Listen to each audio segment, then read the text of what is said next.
ബംഗാളിലെ മൂർഷിദാബാദിലുണ്ടാകുന്ന ഈ ഒരു കലാപം ബംഗാൾ സർക്കാർ സ്പോൺസർ ചെയ്തതാണെന്നുള്ളൊരു ആരോപണം BJP ഉന്നയിക്കുന്നുണ്ട്. ഇങ്ങനൊരു സർക്കാർ കലാപത്തിലേക്ക് നയിക്കുമോ, അല്ലെ കലാപം ഉണ്ടാക്കാൻ സാഹചര്യമൊരുക്കും? നല്ല ചോദ്യം. വളരെ ആഴത്തിൽ പരിശോധിക്കേണ്ട ഒരു വിഷയമാണത്. ഈ ബംഗാളിൽ നമുക്കറിയാം, മൂർഷിദാബാദിലുണ്ടായ കലാപം വഖഫ് നിയമ ഭേദഗതിയുമായി ബന്ധപ്പെട്ടാണ്. ഈ വഖഫ് നിയമ ഭേദഗതി വന്ന ആ 2 ലോക്സഭയിലും രാജ്യസഭയിലും അത് പാസ്സായി അത് രാഷ്ട്രപതി ഒപ്പിട്ട ഉടൻ തന്നെ ബംഗാൾ മുഖ്യമന്ത്രി മമതാ ബാനർജി അതിനെതിരെ രൂക്ഷമായിട്ട് വിമർശിച്ചുകൊണ്ട് രംഗത്ത് വന്നു. തീർച്ചയായിട്ടും രാഷ്ട്രീയ പാർട്ടികൾക്ക് അവരുടെ അഭിപ്രായങ്ങൾ പറയാം, സർക്കാരുകളെ വിമർശിക്കാം, ചോദ്യം ചെയ്യാം, ഒരു ബില്ല് കൊണ്ടുവരുമ്പോൾ അതിനെ വിമർശിക്കാം, ചോദ്യം ചെയ്യാം, ഇതൊക്കെ ചെയ്യാം. പക്ഷെ അന്ന് മമത അത് 2 സഭകളുടെ, അതായത് ലോക്സഭയിലും രാജ്യസഭയിലും അത് പാസ്സായി രാഷ്ട്രപതി ഒപ്പിട്ട് കഴിഞ്ഞു. അങ്ങനെ ഒപ്പിട്ട് കഴിയുമ്പോൾ ലോക്സഭയിലും രാജ്യസഭയിലും വെറുതെ പാസ്സാകുകയല്ല, വലിയ ചർച്ചകളൊക്കെ നടന്ന് ഇവർക്കെല്ലാവർക്കും സംസാരിക്കാനുള്ള അവസരമുണ്ടായിരുന്നു. 8 മണിക്കൂർ ചർച്ച എന്നുള്ളത് 12 മണിക്കൂർ വരെ പോയി, 12-ലധികം മണിക്കൂർ പോയി. എന്നിട്ടും സ്പീക്കർ ചർച്ച അവസാനിപ്പിക്കാൻ തയ്യാറായില്ല, ചർച്ചയ്ക്കുള്ള സമയം നീട്ടി നൽകി. ഇതൊക്കെ ചെയ്തു. തികച്ചും ജനാധിപത്യപരമായി അവർക്ക് പറയാനുള്ളതെല്ലാം പറയാനുള്ള അവസരം നൽകി. അതൊക്കെ പോട്ടെ, അത് നിയമമായി കഴിഞ്ഞപ്പോൾ മമതാ ബാനർജി ആദ്യം പറഞ്ഞത് ഇത് ബംഗാളിൽ നടപ്പാക്കില്ല എന്നാണ്. എന്തൊരു അവിവേകമാണ് ആ പറയുന്നത്. നോക്കൂ, ഒരു സംസ്ഥാന സർക്കാരിന് കേന്ദ്ര സർക്കാർ പാസ്സാക്കിയ ഒരു നിയമം നടപ്പാക്കാതിരിക്കാൻ കഴിയുമോ? ഇത് പണ്ട് CAA നിയമം വന്നപ്പോൾ, സിറ്റിസൺഷിപ്പ് അമെൻമെൻറ്റ് ആക്ട് വന്നപ്പോൾ പിണറായി വിജയൻ, കേരള മുഖ്യമന്ത്രി, ഇവിടെ പറയുകയുണ്ടായി കേരളത്തിൽ ഇത് നടപ്പാക്കില്ല. എന്തൊരു വിഡ്ഢിത്തമാണ് ഈ പറയുന്നത്. ഈ പിണറായി വിജയനും മമതയുമൊക്കെ ആരെയൊക്കെയോ തൃപ്തിപ്പെടുത്താൻ വേണ്ടി ഈ കേന്ദ്ര സർക്കാരിനെതിരെ, അല്ലെങ്കിൽ BJP നയിക്കുന്ന കേന്ദ്ര സർക്കാരിനെതിരെ, മോദി സർക്കാരിനെതിരെ ഇത്തരത്തിലുള്ള ചില ഗിമ്മിക്കുകൾ അടിച്ചു വിടുകയാണ്. ഇവർക്ക് ആർക്കും ഒരു പാർലമെൻറ്റ് പാസ്സാക്കിയ ഒരു നിയമം നടപ്പാക്കാതിരിക്കാൻ കഴിയില്ല. അതൊരു സത്യമാണ്. ഇനി അവിടുന്ന് തുടങ്ങി പ്രശ്നങ്ങൾ. അതിനു മുമ്പ് ഈ സഭ ചേരുന്ന അവസരത്തിൽ തന്നെ ഈ ബില്ല് ചർച്ചയ്ക്ക് വരുന്നതിന് മുമ്പേ കേന്ദ്ര ആഭ്യന്തരമന്ത്രി അമിത്ഷാ പറഞ്ഞു, ഈ ബംഗ്ലാദേശ് അതിർത്തി, ബംഗ്ലാദേശിനോട് അതിർത്തി പങ്കിടുന്ന ഒരു സംസ്ഥാനമാണ് ബംഗാൾ. അതിൽ തന്നെ ഈ പറയുന്ന മൂർഷിദാബാദ്, മാൾഡ തുടങ്ങിയ ജില്ലകൾ കൃത്യമായിട്ടും ബംഗ്ലാദേശുമായിട്ട് അടുത്ത് വരുന്നതാണ്. അപ്പോൾ അവിടെ ഈ നുഴഞ്ഞുകയറ്റം തടയാനായിട്ട് ബംഗ്ലാദേശികൾ വലിയ തോതിൽ ഇങ്ങോട്ട് നുഴഞ്ഞു കയറുന്നുണ്ട്. അവർക്ക് വ്യാജ ID കാർഡുകൾ കിട്ടുന്നു, വ്യാജ ആധാർ കാർഡുകൾ കിട്ടുന്നു, വ്യാജ റേഷൻ കാർഡുകൾ കിട്ടുന്നു. അവർ ഇന്ത്യൻ പൗരന്മാരെ പോലെ ഇതിനകത്ത് ജീവിക്കുകയാണ്, അല്ലേ? അപ്പോൾ നമ്മുടെ പൗരന്മാർക്ക് കിട്ടേണ്ട വിഭവങ്ങൾ അവർക്ക് കൂടെ ഈ നുഴഞ്ഞു കയറി വരുന്ന അക്രമികൾക്കും കുഴപ്പക്കാരായ ആൾക്കാർക്കും ഒരു പരിധിവരെ ഭീകരന്മാർ വരെ, ബംഗ്ലാദേശി ഭീകരന്മാർ വരെ ഇങ്ങനെ കേരളത്തിൽ നിന്ന് വരെ പിടിയിലായി. കാസർഗോഡെന്ന് പോലും ഒരാൾ പിടിയിലായിട്ട് 2-3 മാസമേ ആയുള്ളൂ, അല്ലേ? അയാൾ മറ്റേ അൽ-ഖ്വയ്ദയുടെ ദക്ഷിണേഷ്യൻ കോർഡിനേറ്ററാണ് പിടിയിലായത്, ഇവിടുന്ന് ചെറിയ ആളല്ല. അപ്പോൾ അങ്ങനെയൊക്കെ സംഭവിച്ചപ്പോൾ അവിടെ അതിർത്തിയിൽ വേലി കെട്ടാൻ തീരുമാനിച്ചു. അത് കേന്ദ്ര സർക്കാർ, അതിൻ്റെ മുഴുവൻ ചെലവും കേന്ദ്ര സർക്കാരാണ് വഹിക്കുന്നത്. സംസ്ഥാനത്തിൽ അതിന് യാതൊരു നയാ പൈസയുടെ ചിലവില്ല. അങ്ങനെ അവിടെ വേലി കെട്ടാൻ തീരുമാനിച്ച് മമതാ സർക്കാരിനെ അറിയിച്ചു. അതിൻ്റെ ചട്ടവും നടപടിക്രമങ്ങളും അനുസരിച്ച് മുന്നോട്ട് പോയി. പക്ഷേ ഈ വേലി കെട്ടാൻ ആവശ്യമായ സ്ഥലം മമതാ സർക്കാർ ഏറ്റെടുത്ത് കൊടുത്തിട്ടില്ല. കാരണം റവന്യൂ ഭൂമി സംസ്ഥാന സർക്കാരിൻ്റെ കൈവശമാണ് ഇരിക്കുന്നത്. അവിടെ കേന്ദ്രം 10 തവണ കത്തയച്ചു ഇത് ഓർമ്മിപ്പിച്ചുകൊണ്ട് എത്രയും പെട്ടെന്ന് ചെയ്യണം. കാരണം ഇത് വളരെ രൂക്ഷമാണ്. കേന്ദ്ര സർക്കാരിന് അറിയാം, ഇന്റലിജൻസ് റിപ്പോർട്ടുകൾ അവരുടെ കൈവശമുണ്ട്, ഇവിടെ നിന്ന് നുഴഞ്ഞുകയറ്റമുണ്ട്, ഏത് നിമിഷവും ഇവിടെ ഒരു കലാപം നടക്കാം. ഈ മുന്നറിയിപ്പുകളെല്ലാം കേന്ദ്ര സർക്കാർ സംസ്ഥാന സർക്കാരിന്, മമതാ സർക്കാരിന് കൊടുത്തു.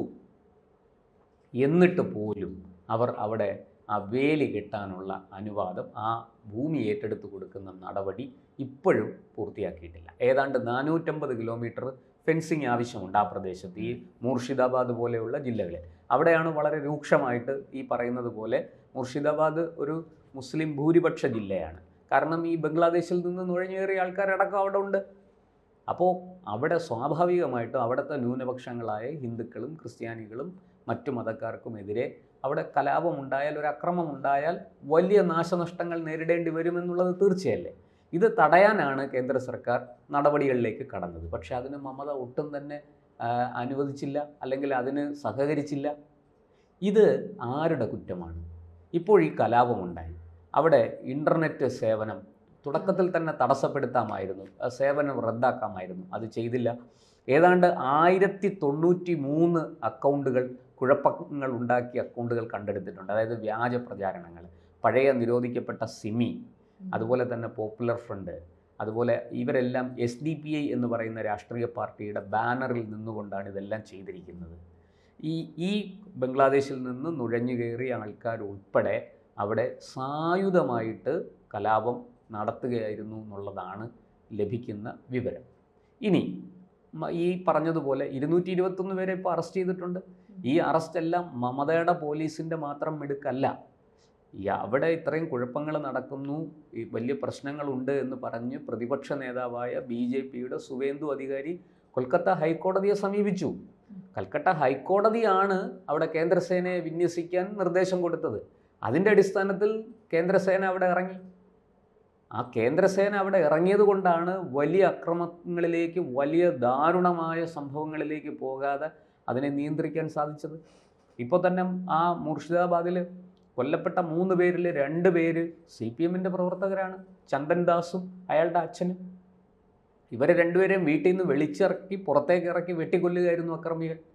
ഇനി മരിച്ച 3-ാമൻ ഇജാസ് അഹമ്മദ് എന്ന് പറയുന്ന ഒരാളാണ്. അയാൾ ബംഗാളിയാണോ ബംഗ്ലാദേശുകാരനാണോ എന്ന് ഇനിയും നിർണ്ണയിക്കേണ്ടിയിരിക്കുന്നു.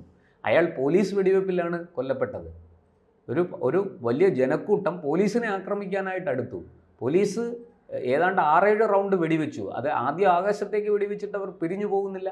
പിന്നെ അവസാനം നിവർത്തികെട്ട്, അതായത് പോലീസിന് ജീവഹാനി സംഭവിക്കുമെന്ന് മനസ്സിലായപ്പോഴാണ്, ഉറപ്പായപ്പോഴാണ് അവർ ജനക്കൂട്ടത്തിന് നേരെ വെടിയുതിർത്തത്. അതിലാണ് ഈ ഇജാസ് അഹമ്മദ് കൊല്ലപ്പെട്ടത്. അപ്പോൾ ഇതെല്ലാം എന്താണ് തെളിയിക്കുന്നത്? ഈ കലാപത്തിൽ സർക്കാരിന് അറിഞ്ഞും അറിയാതെയും പങ്കുണ്ട് എന്നുള്ളതല്ലേ? കേന്ദ്ര സർക്കാരിൻ്റെ ഒരു നിയമം, കേന്ദ്ര സർക്കാർ കൊണ്ടുവന്ന ഒരു നിയമത്തിനെ മുന്നിൽ നിർത്തി കൃത്യമായിട്ട് മുസ്ലിം വോട്ട് തങ്ങളിലേക്ക് കൊണ്ടുവരാൻ, തൃണമൂൽ കോൺഗ്രസ്സിലേക്ക് കൊണ്ടുവരാനും അത് ഉറപ്പിച്ചു നിർത്താനും വേണ്ടിയിട്ട് മമത കളിച്ച കളിയല്ലേ ഇത്? മമതയ്ക്ക് ഇതിൽ പങ്കില്ലെന്ന് പറയാൻ സാധിക്കുമോ?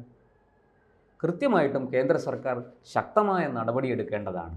എൻ്റെ അഭിപ്രായത്തിൽ പറഞ്ഞത് കറക്റ്റാണ്. കാരണം ഇത് പെട്ടെന്ന് ഒരു കലാപത്തിലേക്ക് നയിക്കണമെങ്കിൽ അതിന് മുമ്പേ മുന്നൊരുക്കങ്ങൾ ഉണ്ടായിട്ടുണ്ട്. അല്ലാതെ ഒരു സുപ്രഭാതത്തിൽ പെട്ടെന്ന്, ശരിയാണ്, ഒരു ജനക്കൂട്ടം എന്തെങ്കിലും ഒരു വിഷയത്തിൽ ഒരിടത്ത് സമ്മേളിക്കുന്നു. ആ സമ്മേളിക്കുമ്പോൾ അവിടെ വലിയ തോതിൽ പ്രശ്നങ്ങൾ ഉണ്ടാകാൻ സാധ്യതയുണ്ട് എന്നുള്ളത് കൊണ്ടാണല്ലോ മുൻകൂട്ടി അറിഞ്ഞിട്ട് ഈ ജനക്കൂട്ടം വരുന്നതിനെ തടയാൻ നിരോധനാജ്ഞയും കർഫ്യൂവും ഒക്കെ പ്രഖ്യാപിക്കുന്നത് സർക്കാർ അല്ലേ? ജില്ലാ ഭരണകൂടം നിരോധനാജ്ഞ പ്രഖ്യാപിക്കും, കർഫ്യൂ പ്രഖ്യാപിക്കും, 144 പ്രഖ്യാപിക്കും, ഇതൊക്കെ ചെയ്യും. എന്തുകൊണ്ടാണ്? ഒരു ജനം ഒരിടത്ത് സമ്മേളിച്ചാൽ ആ ജനക്കൂട്ടത്തെ പെട്ടെന്ന് പ്രകോപിപ്പിച്ച് അക്രമങ്ങളിലേക്ക് തിരിക്കാൻ സാധിക്കും. അത് ഉണ്ടാകാതിരിക്കാനാണ് ജനങ്ങൾ കൂട്ടം കൂടുന്നതിനെ തടഞ്ഞുകൊണ്ട് സർക്കാർ ഇത്തരം, അല്ലെങ്കിൽ ഭരണകൂടം, ജില്ലാ ഭരണകൂടം ഇത്തരം ഉത്തരവുകൾ പുറപ്പെടുവിക്കുന്നത്. അപ്പോൾ ഇതൊക്കെ മനസ്സിലാക്കിയിരുന്നിട്ടും ഈ മമതാ സർക്കാർ വളരെ നിഷ്ക്രിയമായിരുന്നു. അവിടെ കേന്ദ്രസേന ഇറങ്ങിയത് കൊണ്ട് മാത്രമാണ് ബംഗാളിൽ വലിയൊരു തിരിച്ചടി, അല്ലെങ്കിൽ വലിയ കുഴപ്പങ്ങളിലേക്കും നാശനഷ്ടങ്ങളിലേക്കും പോകാതിരുന്നത്. നമ്മൾ മനസ്സിലാക്കണം, ബംഗാളിൽ വളരെ കൃത്യമായിട്ട് ഈ പറയുന്നത് പോലെ സ്വകാര്യ വാഹനങ്ങൾ ഒരുപാട് തീയിട്ട് നശിപ്പിച്ചു. അതുപോലെ അവിടുത്തെ സർക്കാർ സംവിധാനങ്ങൾ, സർക്കാരിൻ്റെ സ്വത്തുക്കൾ ഇതൊക്കെ നശിപ്പിച്ചു.